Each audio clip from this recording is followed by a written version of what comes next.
तो कहते हैं कि रख हौसला वो मंजिल भी आएगा, प्यासे के पास चलकर समंदर भी आएगा, न थक कर बैठे मंजिल के मुसाफिर, मंजिल भी मिलेगी और मिलने का मजा भी आएगा। जय हिंद दोस्तों, मैं शशांक शुक्ला स्वागत करता हूं आप सभी का मास एनर्जी क्लासेस की इस लेटेस्ट वीडियो में, जिसमें आज हम एनसीईआरटी के न्यूमेरिकल्स करने वाले हैं। बेटा जितना टॉपिक हमारा खत्म हो गया है, क्योंकि पार्ट 1 खत्म हो चुका है, तो उसके एनसीईआरटी न्यूमेरिकल्स भी देख लेते हैं।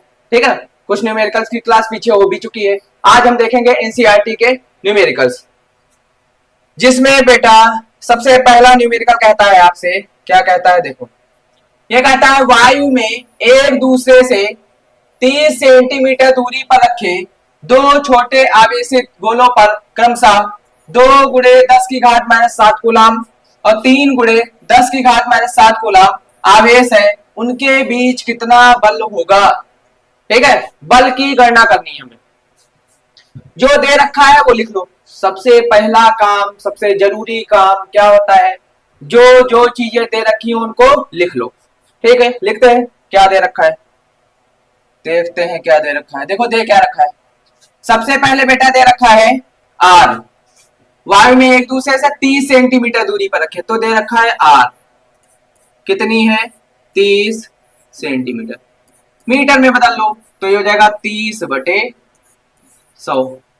इससे इसको कैंसिल किया, ये आ गया 3/10 मीटर। ठीक है, सेंटीमीटर से मीटर में जाना है, सेंटीमीटर से मीटर में जाना है, 100 से भाग कर दो। फिर दो गोले दे रखे हैं, पहला दे रखा है Q1, पहला आवेश दे रखा है Q1 कितना, 2 गुणे 10 की घात -7, 2 गुणे 10 की घात -7 कूलम। दूसरा आवेश बेटा दे रखा है Q2 कितना, 3 गुणे 10 की घात -7 कूलम। ठीक है, 3 गुणे 10 की घात -7 कूलम। क्या निकालना है हमको, हमको निकालना है एफ। एफ की हमको क्या करनी है, गणना करनी। ठीक है, एफ की हमको क्या करनी है, गणना करनी। देखते हैं देखते हैं क्या लगेगा। कूलाम के नियम से, कूलाम के नियम से एफ बराबर बेटा क्या होता है, के Q1 Q2 बटे में आर का स्क्वायर, के Q1 Q2 बटे में आर का स्क्वायर। तो F बराबर बेटा हो जाएगा, के का मान कितना होता है, 9 गुणे 10 की घात 9 गुणे Q1 का मान, Q1 का मान 2 गुणे 10 की घात -7। तो मान दे रखा है 2 गुणे 10 की घात -7 गुणे बेटा Q2 का मान है 3 गुणे 10 की घात -7, 3 गुणे 10 की घात -7 बटे में आर का स्क्वायर दे रखा है बेटा। और अगर आर का स्क्वायर दे रखा है तो हम क्या करें, क्या किया जाए, 2 बार गुणे में लिख दो तो ये हो जाएगा 3 गुणे 3, और जो 10 है बेटा बटे में 10 है, इस बटे वाले 10 की गुणा ऊपर कर देना, बटे वाले दोनों 10 की गुणा ऊपर हो जाएगी। ठीक है, ये 3/10 लिखा जाएगा, 10 का गुणा ऊपर हो जाएगा, 3/10 लिखा जाएगा, 10 का गुणा ऊपर हो जाएगा बेटा। ठीक, 3 से 3 मार दे, 3 एकम 3, 3 एकम 3, 3 एकम 3, 3 तिहाई 9, कट गए। तो ये आ जाएगा 3 दूनी 6, ये आ जाएगा 3 दूनी 6, ये हो गया। गुणे 10 की घात 9 है आपके पास, 10 की घात 9 है, 10 की घात 1 है, 10 की घात 1 है, ये सब प्लस वाली घातें आपस में जुड़ जाएंगी, प्लस वाली घातें आपस में जुड़ जाएंगी। तो ये हो जाएगा 10 की घात बेटा 11। ऐसे ही ये माइनस वाली आपस में जुड़ जाएंगी, माइनस वाली आपस में जुड़ जाएंगी, तो आ जाएगा 10 की घात -7, 10 की घात -7 यानी 10 की घात -14, 10 की घात -14। ठीक, तो F बराबर बच्चा निकल के आएगा 6 गुणे, अब 10 की घात प्लस का 11 माइनस का 14, 10 की घात प्लस का 11 माइनस का 14, आंसर कितना आएगा बच्चा मेरे, 11 14 घट जाएंगे, आ जाएगा 10 की घात -3। तो 6 गुणे 10 की घात -3 न्यूटन, बल का मात्रक न्यूटन। ये बेटा इसका आंसर आता है। तो आप अब बेटा जितने टॉपिक हमारे हो गए हैं उनके हम एनसीईआरटी न्यूमेरिकल कर लेंगे। जब तक न्यूमेरिकल खत्म नहीं हो जाते तब तक न्यूमेरिकल की कड़ी चलती रहेगी। और जो बच्चा चैनल से नहीं जुड़े हैं जुड़ जाइए, अपने दोस्तों को भी शेयर कर दीजिए, क्योंकि प्लेलिस्ट बन चुकी है, पहले चैप्टर का पहला पार्ट समाप्त हो चुका है। तो जितनी जल्दी हो सके चैनल को ज्वाइन कर लिए, चैनल को ज्वाइन कर लीजिए और अपनी पढ़ाई को रफ्तार दीजिए।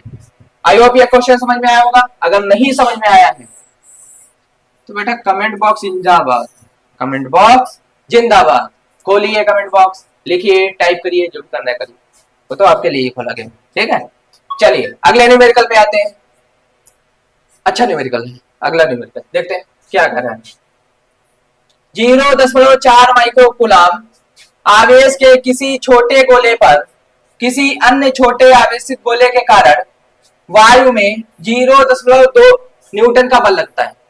ठीक है, यदि दूसरे गोले पर 0.8 माइक्रोकूलम आवेश हो तो 8 माइक्रोकूलम आवेश हो तो दोनों गोलों के बीच की दूरी कितनी है, दूसरे गोले पर पहले गोले के कारण कितना बल लगेगा। दूरी बता दो, बाकी तो आपको कुछ मैंने सिखाया ही था, अगर याद होगा तो। अगर जिन्होंने कूलाम के नियम का सदिश रूप पढ़ा है उनको हर चीज अच्छी तरीके से क्लियर होगी। ठीक है बच्चों, चलिए हम बात करते हैं बात करेंगे, आप लोग अच्छे बच्चे हो, अच्छे बच्चों तरीके से बात करते। देखो हम फॉर्म करेंगे इस बार क्वेश्चन को। ये हमारा पहला पहला पहला पहला गोला है जिसपे बेटा आवेश है Q1 है, जिसपे आवेश कितना है, आवेश है 0.4 माइक्रोकूलम, या इसको लिख सकते हो 0.4 माइक्रो मतलब 10 की घात -6, तो 10 की घात -6 कूलम। दूसरा गोला जो है, दूसरा गोला जो है वो है 0.8 माइक्रोकूलम। ठीक है, यानी Q2 जो है वो 0.8 माइक्रोकूलम है, यानी इसको लिख सकते हो 0.8 गुणे 10 की घात -6 कूलम। अब इनके बीच की दूरी हमको निकालनी है, इनके बीच की दूरी बेटा हमको निकालनी है, यानी R का मान हमको ज्ञात करना है, R का मान हमको ज्ञात करना है। और इनके बीच में लगने वाला जो बल है F, F जो है वो है बेटा 0.2 न्यूटन। ठीक है, 0.2 न्यूटन का बल है। दूरी निकाल लेते हैं, पहला वाला क्वेश्चन हल कर लेते हैं, दूसरे वाले का आंसर इसी में है, कोई दिक्कत नहीं। देखो तो कूलाम के नियम से, from Coulomb's law, from Coulomb's law I know that, yeah we know that F is equal to K Q1 Q2 upon में R का स्क्वायर बच्चा। ठीक है, F की वैल्यू आपको दे रखी है 0.2 बराबर K का मान 9 गुणे 10 की घात 9, Q1 का मान 0.4 गुणे 10 की घात -6, Q2 का मान 0.8 गुणे 10 की घात -6 बटे में बेटा R तो हमको निकालना है, R तो हमको निकालना है, तो क्रॉस मल्टीप्लाई कर दो, R जाएगा ऊपर, R जाएगा ऊपर और 0.2 आएगा नीचे, तो बन जाएगा R स्क्वायर बराबर 9 गुणे 10 की घात 9 गुणे 0.4 गुणे 10 की घात -6 गुणे 0.8 गुणे 10 की घात -6 बटे में बेटा आ गया है 0.2। ठीक है, 0.2 आ गया। इस पॉइंट से ये पॉइंट उड़ गया, 2 एकम 2 2 चक्कू 8 कट गया। ठीक है, 2 एकम 2 2 चक्कू 8 कट गया। अगर ये कट गया बेटा तो कुछ चीजें और होंगी यहाँ पे। देखो कुछ चीजें हम और कर सकते हैं, क्या कर सकते हैं, देखो यहां से अगर हम पॉइंट हटा दें तो यहाँ पे 10 बढ़ जाएगा, बोलो हाँ, बोलो हाँ, बाकी कुछ मत करना, बाकी मैं खुद करूंगा। तो R स्क्वायर बराबर आ जाएगा, 9 को तोड़ दो, 3 गुणे 3, बोलो हाँ, बोलो नहीं बोलना तो मत बोलो। ठीक है, 10 की घात 9 को ऐसे ही लिखा रहने दो, यहाँ पे 4 है और यहाँ पे बचा हुआ 4 है, तो 4 गुणे 4 हो गया, यहाँ पे 4 है, ये बचा हुआ 4 है, तो 4 गुणे 4 हो गया, गुणे 10 की घात -6 है, गुणे 10 की घात -6। अब अगर 10 की घात 1 है, इसको ऊपर लेके आएंगे, पोजीशन को अगर चेंज करोगे, अगर 10 की घात लिखी हुई है इसकी पोजीशन को चेंज कर रहे हो तो एक है ऊपर जाएगी तो माइनस का एक हो जाएगी, प्लस से माइनस हो जाएगी, पोजीशन चेंज करोगे प्लस से माइनस हो जाएगी, तो इसकी घात हो जाएगी 10 की घात माइनस का एक। अब बेटा 10 की घात 9 और 10 की घात माइनस का एक, 10 की घात 9 और 10 की घात माइनस का एक, जब ये करोगे तो ये बचेगी 10 की घात 8, तो आर स्क्वायर आ जाएगा बेटा 3 गुणे 3 गुणे 10 की घात 8 गुणे 4 गुणे 4 गुणे 10 की घात माइनस 6 गुणे 10 की घात माइनस 6। ठीक, आई होप यहां तक क्लियर होगा, समझ में आएगा। 10 की घात 8 को खोल ले, खोलने का मतलब समझ रहे हो बच्चा, 10 की घात 8 को हम लिख लेते हैं 3 गुणे 3, इसको लिख लेते हैं 10 की घात 4 गुणे 10 की घात 4 गुणे 4 गुणे 4 गुणे 10 की घात माइनस 6 गुणे 10 की घात माइनस 6। किस लिए किया गया है, मैंने हर एक संख्या के जोड़े बनाए हैं, हर एक संख्या के जोड़े बनाए हैं। क्यों जोड़े बनाए हैं, क्योंकि यहाँ पे स्क्वायर है और यहाँ पे हमको रूट लगाना पड़ेगा। ठीक है, यहाँ पे स्क्वायर हमको रूट लगाना पड़ेगा, इधर से स्क्वायर हटेगा इधर रूट आ जाएगा, ये हो जाएगा आर बराबर अंडर रूट 3 गुणे 3 गुणे 10 की घात माइनस 4 गुणे 10 की घात माइनस 4 गुणे sorry sorry sorry sorry minus 4 नहीं प्लस 4, 10 की घात 4 गुणे गुणे गुणे गुणे एक मिनट बेटा इसको सही कर लेते हैं। हाँ, यह है 10 की घात 4 गुणे 10 की घात 4 गुणे 4 गुणे 4, ये हो गया। फिर 10 की घात माइनस 6 गुणे 10 की घात माइनस 6 गुणे 10 की घात माइनस 6, कुछ बचा नहीं बचा, 3 गुणे 3 10 की घात 4 10 की घात 4 4 गुणे 4 10 की घात माइनस 6 10 की घात माइनस 6, ये हो गया। बेटा याद करो, जिनके जोड़े बन जाएंगे, जिनके जोड़े बन जाएंगे, जोड़े में से एक संख्या रूट के बाहर आ जाएगी, जिनके जोड़े बन जाएंगे जोड़े में से एक संख्या रूट के बाहर आ जाएगी, तो इसमें से 3 बाहर, यहां से 10 की घात 4 बाहर, यहां से 4 बाहर, यहां से 10 की घात माइनस 6 बाहर। किस लिए किया है अभी समझ में आ जाएगा। तो आर बराबर हो जाएगा बेटा 3 चक्कू 12 गुणे 10 की घात प्लस का 4 10 की घात माइनस का 6, ये बचेगी 10 की घात माइनस का 2, 10 की घात माइनस का 2। ठीक, तो इसको लिख सकते हो बेटा, इसको लिख सकते हो आर बराबर 12 बटे में 100 करते, 10 की घात 2 को नीचे लेके जाओगे, 10 की घात 2 को नीचे लेके जाओगे, 10 की घात 2 क्या हो जाएगी, प्लस की घात हो जाएगी, और प्लस की हो जाएगी प्लस 10 की घात 2 को क्या लिख सकते हो 100 लिख सकते हो, 10 की घात 2 को क्या लिख सकते हो 100 लिख सकते हो। इसको बेटा आर बराबर इसको 12 सेंटीमीटर लिख दे,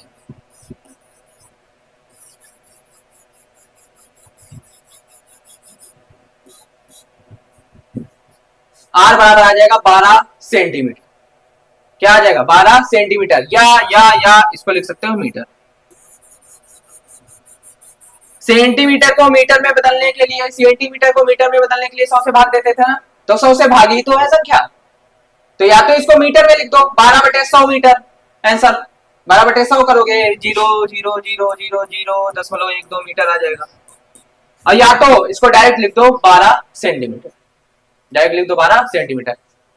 क्लियर हुआ क्वेश्चन, क्लियर हुआ क्वेश्चन, ठीक है। आई होप हर एक बच्चे को क्वेश्चन समझ में आया होगा, ठीक है। तुमसे पूछ रहा हूँ समझ में आया, आया नहीं आया कोई बात नहीं, आ जाएगा, अगर नहीं आया है तो कमेंट करो, जवाब दिया जाएगा, ठीक है। फिलहाल मैं उम्मीद करता हूँ आपको क्वेश्चन समझ में आ रहे होंगे। अगले क्वेश्चन पे चलते हैं, अगले क्वेश्चन पे चलते हैं। देखो दे रखा है, जांच द्वारा सुनिश्चित कीजिए, जांच द्वारा सुनिश्चित कीजिए कि K E square G M E M P विमाहीन है। पहला क्वेश्चन उम्मीद के साथ आ चुका है आपके सामने, ठीक है, आ चुका है आपके सामने। क्या कह रहा है, कह रहा है सिद्ध कीजिए कि ये जो जांच कीजिए, सॉरी सॉरी सॉरी क्या कह रहा है, जांच कीजिए कि K E square G M E M P जो है वो विमाहीन है। ये जो लिखा हुआ है बेटा, ये जो लिखा हुआ है बेटा, एक बार इसके बारे में बात कर लेते हैं कि कौन क्या है, कौन क्या है, बात करते हैं। अगर इसकी मैं बात करूं के की, अगर बेटा मैं के की बात करूं तो के ये कौन सा है, ये नियतांक आया था आपके सामने अगर याद हो तो, ठीक है, नियतांक आया था कौन सा, कूलाम बल के में जो नियतांक आया था वो ये था, ये आया था, ये जो है ये भी नियतांक है, ये भी क्या है एक नियतांक है, कौन सा नियतांक है, तो ये गुरुत्वाकर्षण नियतांक है, ये गुरुत्वाकर्षण नियतांक है।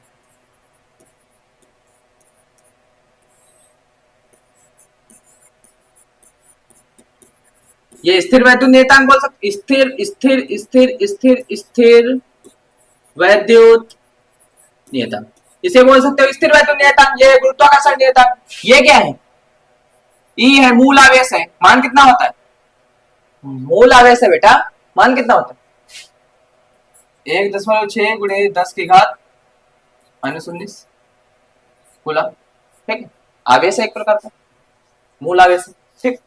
आगे बात करते हैं, एम क्या है, एम ई लिखा हुआ है यानी इलेक्ट्रॉन का द्रव्यमान, मास ऑफ इलेक्ट्रॉन है, मास ऑफ इलेक्ट्रॉन है।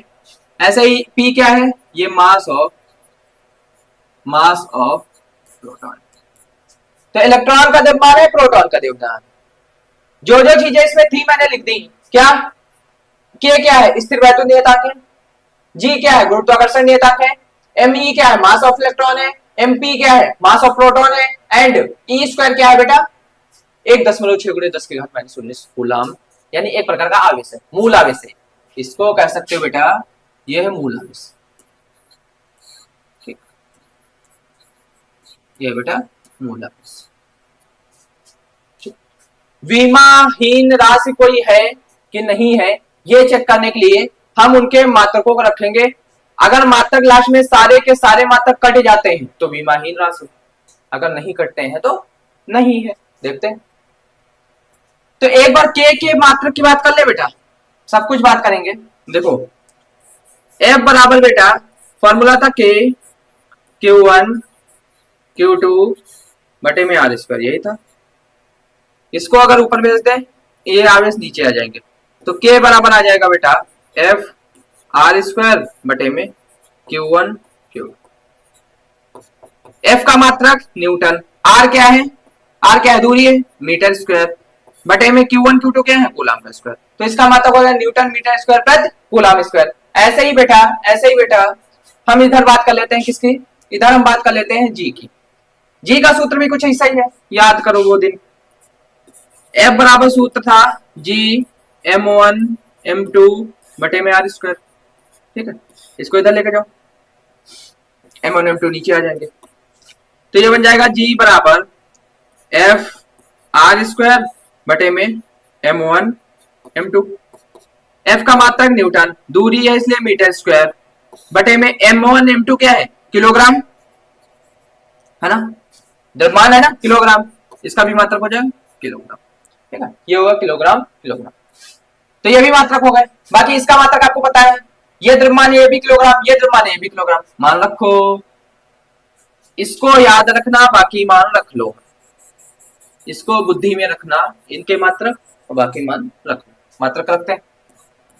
तो इसमें अगर हम के का मात्रक रखें तो आया था न्यूटन मीटर स्क्वायर प्रति कूलम का स्क्वायर, यही आया, यही है बच्चा।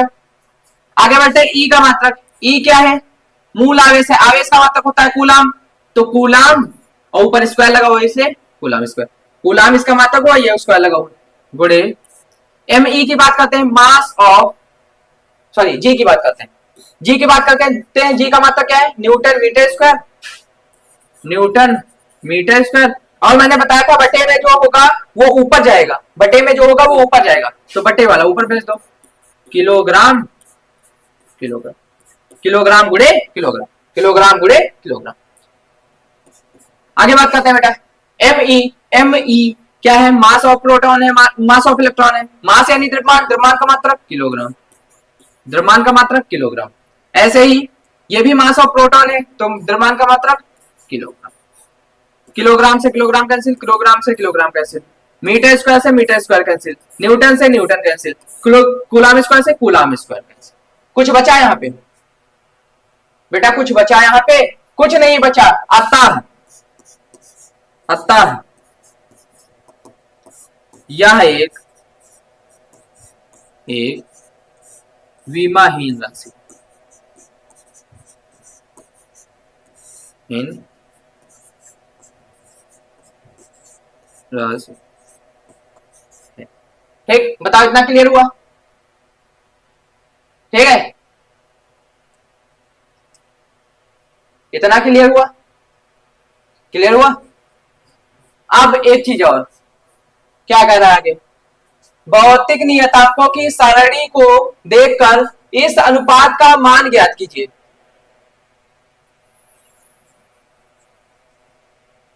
ठीक है, इस अनुपात का क्या बात करना, ज्ञात करना है, मान ज्ञात करना है। तो रखो,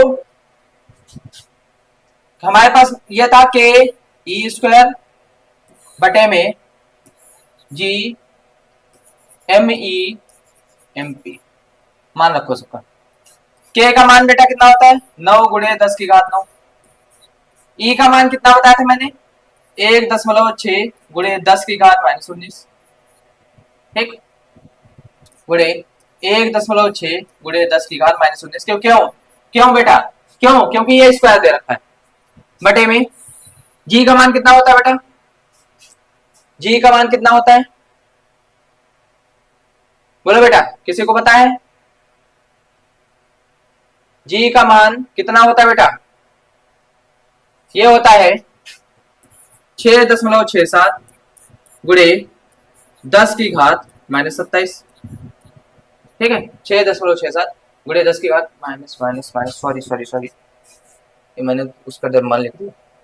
10 की घात माइनस का 11, 6.67 गुणे 10 की घात -11। ऐसे ही गुणे एमई का मान कितना होता है बेटा? मास ऑफ इलेक्ट्रॉन कितना होता है? 9.1 गुणे 10 की घात -31। ठीक, ऐसे ही बेटा एमपी क्या होता है? Mass of proton. Mass of proton क्या होता है? ये होता है बेटा 6.67 मास ऑफ प्रोटॉन। एक मिनट बेटा, मास ऑफ प्रोटॉन होता है 1.67 गुणे 10 की घात -24। ठीक, किलोग्राम में अगर बात करें, ठीक है, -27। ठीक, तो ये वैल्यू मैंने रख दी है, ये वैल्यू मैंने रख दी है। 9 गुणे 10 की घात 9, 1.6 गुणे 10 की घात -19, 1.6 गुणे 10 की घात -19। इसका मान होता है 6.67 गुणे 10 की घात -11। इसका मान होता है 9.1 गुणे 10 की घात -31, 1.67 गुणे 10 की घात -27। इसको जब हल करोगे आप, तो इसका आंसर आपके सामने आ जाएगा। ठीक है, इसको हल कर लेना। इसका आंसर कितना होगा, अनुपात क्या होगा, कमेंट बॉक्स में जरूर बताइएगा। इसका अनुपात क्या होगा, कमेंट बॉक्स में जरूर बताइएगा। प्लस बेटा एक चीज और पूछ रहा है इसमें, यह अनुपात क्या बताता है? यह अनुपात क्या बताता है? ठीक, बात कर लो। अगर इस अनुपात को हम ध्यान से देखें तो के ई स्क्वायर बटे में जी एम ई बटे में एम पी, ये है ना? हाँ। ध्यान से देखो, अगर इसको हम आर स्क्वायर से भाग देते, इसको हम आर स्क्वायर से भाग देते, इसको अगर हम आर स्क्वायर से भाग दे रहे, इसको अगर आर स्क्वायर से भाग दे रहे, ठीक, तो यहां पे ये बता रहा है स्थिर वैद्युत बल के बारे में, स्थिर वैद्युत बल के बारे में। और यहां पे अगर इसको देखा जाए तो ये बता रहा है गुरुत्वाकर्षण बल के बारे में, ये बता रहा है गुरुत्वाकर्षण बल के बारे में, एफ एम लिख देते हैं। ठीक, ये एफ ई और एफ एम का अनुपात है, किसका? तो इलेक्ट्रॉन और प्रोटॉन का। किसका? तो इलेक्ट्रॉन और प्रोटॉन का। ठीक, यहाँ पे इलेक्ट्रॉन है, mass of electron mass of proton, plus अगर आवेश की बात करें तो दोनों का आवेश समान होता है, ई स्क्वायर से लिख सकते हो दोनों को, दोनों का आवेश समान होता है 1.6 × 10⁻⁻⁻⁰ दोनों पे, ठीक, तो इसको ई स्क्वायर से लिख सकते हो। तो ये अनुपात बताता है किसका, एफ ई बटे एफ एम का। इसका आंसर आ जाएगा आपके सामने जब आप इसको हल करोगे, ठीक, इसको हल कर लेना, इसको हल कर लेना बेटा, इसका आंसर आपके सामने है, ठीक, इसको हल कर लेना बेटा, इसका आंसर आपके सामने है, क्लियर, ठीक। तो ये क्या अनुपात बताता है, ये इलेक्ट्रॉन और प्रोटॉन के मध्य लगने वाले स्थिर वैद्युत बल और इलेक्ट्रॉन और प्रोटॉन के मध्य लगने वाले गुरुत्वाकर्षण बल के बारे में बताता है, ठीक, के अनुपात के बारे में बताता है, के अनुपात के बारे में बताता है, ठीक? ये इलेक्ट्रॉन और प्रोटॉन के मध्य लगने वाले स्थिर वैद्युत बल तथा इलेक्ट्रॉन और प्रोटॉन के मध्य लगने वाले गुरुत्वाकर्षण बल के अनुपात के बारे में बताता है। आई होप क्लियर हुआ होगा। आज की क्लास कैसी लगी, कैसी लगी बेटा, आज की क्लास कैसी लगी जरूर बताइएगा आप लोग। 3 क्वेश्चन मैंने करवाए हैं, एनसीईआरटी के 3 क्वेश्चन करवाए हैं, कैसी लगी आज की क्लास जरूर बताइएगा। कुछ भी डाउट रहता है, कुछ भी समझ में ना आया हो, आप कमेंट कर सकते हैं, अगले दिन क्लियर किया जाएगा, ठीक है। तो मिलते हैं कल की क्लास में, तब तक के लिए ओके बाय बेटा, ठीक।